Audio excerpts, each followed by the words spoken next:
자, 가족 여러분, 이 사건 분노해 주십시오. 서울의 한 아파트 지하 주차장에서 벌어졌던 사건인데 백다혜 아나운서가 정리해드리죠. 지난해 10월 아파트 지하 주차장에서 한 남성이 10대 여학생을 성폭행하려고 했습니다. 하지만 지나가던 40대 여성에게 발각되고 말았는데요. 그러자 남성, 이 여성을 폭행까지 하고 달아났습니다. 남성은 CCTV로 도주 방향을 확인하고 따라온 경찰에게 체포됩니다. 그런데 남성은 경찰 조사뿐만 아니라 재판 과정에서도 술에 취해 있었다며 심신상실 미약 상태였다고 주장했다고 하는데요. 하지만 남성의 주장과 다른 증거가 나왔습니다. 어떤 증거가 나왔을까요? 자, 자세히 한번 짚어보죠. 이 남성이 10대 여학생을 성폭행하려 했는데 네. 천만다행으로 미수에는 그쳤습니다. 미수에 그쳤습니다. 지난해 10월에 있었던 일인데 서울 관악구에 있는 한 아파트의 지하 주차장이었습니다. 여기 밤 늦은 시간이었는데요. 한 20대 남성이 10대 여학생을 성폭행하려고 질질질 끌고 다니다가 지나가던 여성에게, 주민입니다. 여성에게 발각이 됐습니다. 당시 목격했던 이 여성 말에 따르면 한 남성이 체구가 작은 여학생을 강제로 껴안고 있었다. 이렇게 얘기를 했었는데요. 일단 이 여성 주민의 도움으로 이 여학생 가까스로 남성에게서 풀려났습니다. 자, 보통 이렇게 범행 현장을 목격을 당하면 도망을 가는 게 정상인데 그냥 가지 않았죠? 네, 그렇습니다. 이 남성 이미 이 여학생을 저항하지 못하게 여러 번 때렸어요. 그리고 막 이곳저곳 끌고 다니면서 성폭행을 하려고 했다고 설명드렸죠. 이 목격자인 40대 여자도 때렸습니다. 이 여자가 이 여학생을 보호하면서 신고하니까 와가지고 막 머리를 수차례 폭행하고 지금 떠났다고 합니다. 자, 신고자 이 40대 여성은 뇌진탕 증세까지 있었다는데, 자, 이 남성 경찰 조사 그리고 재판 과정에서 전가의 보도 그걸 주장했죠. 그렇죠. 심신미약.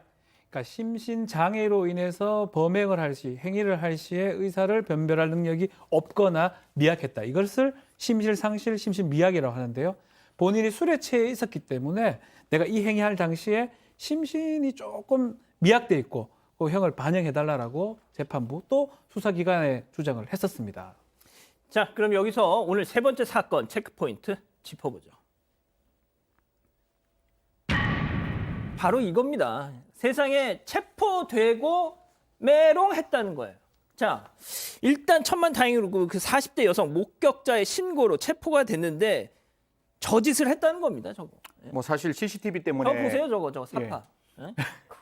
CCTV 아유, 때문에 진짜. 길 건너가는 상황에서 경찰이 이 가해자를 탁 잡았습니다. 잡고 이제 데리고 오는 그 과정에서 사실 경찰 앞에서도 반성하는 태도를 보이지 않았다가 이 부분이 저는 정말 경악스러운 진짜 화나는 일인데 피해자를 조롱하는 듯한 모습 방금 저 보이다시피 그 목격자의 남편이 경찰차 안에 있는 그 가해자를 보는 순간 그 가해자가 방금 보는 저 메롱, 다른 말로 혓바닥을 내밀면서 사람에게 약을 올렸다라고 하는데요. 아니 자기 감정을 저렇게 드러낼 수 있는 저 상황이 어떻게 심신미약일 수 있는지 저는 정말 이해할 수 없는 대목이라고 생각합니다. 자, 재판에 넘겨졌습니다. 어떻게 진행이 됐습니까? 네, 유죄가 됐습니다. 서울중앙지법은 저 남성에게 징역 3년 6개월을 선고했습니다. 자, 박 변호사님. 네. 저는 이 심신미약 이 얘기가 나올 때마다 네. 심신미약 얘기가 나올 때마다 그러니까 사건 반장만 제대로 봐도 요즘에는 이게 통용이 안 된다는 그렇죠. 걸 알 텐데. 맞습니다. 근데 그 얘기를 뭐 변호인의 법률 조력이 있었으니까 나온 얘기일 거 아니에요. 아마도 사실은 또 할 게 없으니까 했을 할 게 가능성도 없으니까. 있습니다. 근데 지금 정확하게 말씀드리겠습니다. 성범죄 같은 경우는 심신미약, 심신상실 받아들이는 경우가 거의 없고요. 이 재판부 역시 심신미약을 받아들이지 않았습니다. 받아들이지도 않았는데 이유가 아예 동영상 보더라도 술에 만취조차도 안 됐다라는 겁니다. 그래서 징역 3년 6개월 선고. 그러니까 CCTV가 다 찍혔군요. 다 찍혀 있고 뭐 봐도 술에 만취도 아니고 설사 제가 봤을 때 만취된 모습이 있다 하더라도 잘 안 받아들이고 주치 감경을 하지 않고요. 또 더 나아가서 이 원인으로부터 자유로운 행위를 하는데 본인이 이미 술 먹어서 이렇게 야기했던 부분들이 있기 때문에 술 관련된 어떠한 것도 반영될 가능성이 없었고요. 이 재판부 역시 이 유죄를 인정하면서 징역 3년 6개월을 선고를 했습니다. 아니 그러니까 지금 박 변호사님 말씀하신 것처럼 이 변호인이 오죽할 말이 없었으면 저 심신미약하고 이런 말도 했다는 거예요. 피고인의 어머니가 교통사고를 크게 당해가지고 어렸을 때부터 가정 환경이 불우했다. 아니 그거랑 무슨 상관인데요, 승 의원님? 예? 사실 저 시청자 여러분께 정확하게 말씀드리겠습니다. 제가 이제 2009년에 박사학위 논문을 쓰면서 성폭행 범죄에 있어서 술 먹고 성폭행하면 가중처벌하자 이렇게 제일 처음에 주장했을 때 많은 사람들이 굉장히 저를 비난했어요. 야, 왜요? 술 먹고 그렇게 했는 걸 가지고 어떻게 하냐? 그 당시에 책임 능력이 없는 거 아니냐? 그게 몇 년 전이라고요? 2009년, 2010년. 그래서 그 양형인자의 그 당시에 이제 그 검찰에 있는 양형에 담당하는 검사들을 만나서 제가 무슨 이야기를 했는가 하면 분명히 술 먹고 피해 여성을 성폭행하면 더 피해 여성에게 가학적인 행동을 할 수 있다라고 나왔고 지금 우리 양형 기준에서는 절대로 술 먹고 성폭행했을 때 감경하지 않는다라고 명시적으로 나와 있습니다. 뿐만 아니라 술을 먹고 성폭행을 한다면 가중처벌하겠다라고 나와 있으니까요.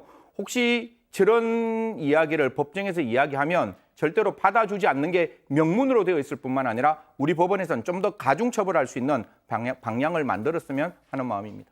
자, 소장님 한 가지만 좀 여쭤볼게요. 이 이자가 얼마나 악독했냐면 진짜 제가 그 지하 주차장 그 영상을 봤는데 약간 좀 오래된 아파트여서 되게 캄캄하더라고요. 조명이 있긴 있었는데 세상에 근데 그 지나가던 여학생을 목에 흉기를 들이대고 질질질 끌고 가가지고 정말 그 짓을 벌이다가 천만다행으로 이렇게 된 거예요. 네.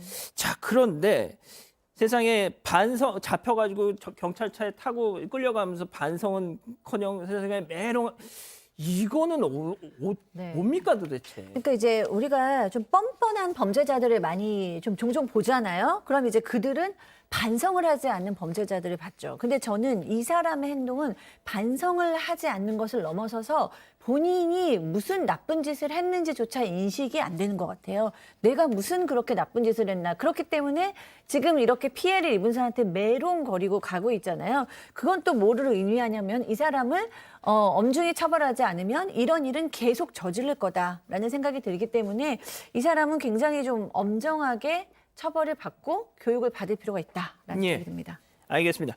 자, 오늘 사건 이렇게 정리하고요.